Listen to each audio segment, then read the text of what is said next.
So, if all we've ever done was to teach students to endure pressure, when did they ever learn to listen to themselves? Hello everyone, my name is Nala Kanita Deshaidea. I'm from the First State Senior High School of Purwokerto, and today I would like to talk about when pressure is loud, listen to your voice. Ladies and gentlemen, when you hear the word burnout, what comes to your mind? Perhaps stress, laziness, weakness? Well, burnout is not the absence of effort.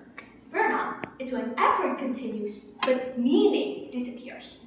Like finishing tasks on time, but feeling hollow afterward. Like being physically present, but mentally disconnected.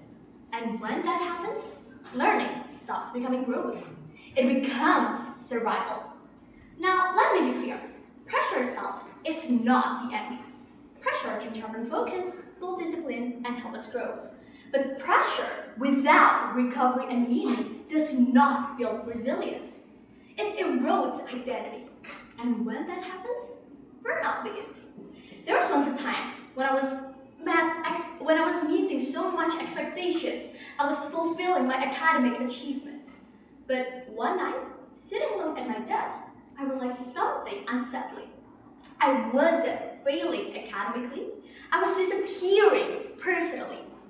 I wasn't overwhelmed by difficulty. I was suffocating under constantly an endless cycle of tasks, evaluation, and comparison with no space to breathe.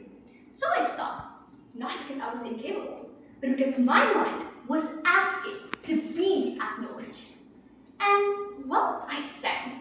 It didn't sound amazing, of course, my voice cracked, but it did give me something important.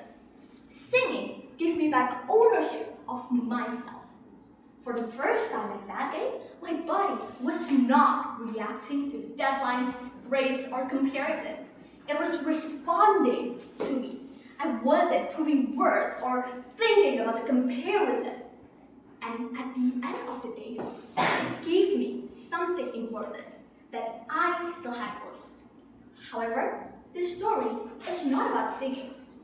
It's about choosing a space, finding a space where you can actively express yourself, when you can be whoever you want, not who meets the expectations, but who you really are when no one is watching. Because burnout does not come from a lack of discipline. It comes from a lack of agency. And expression is how we reclaim it.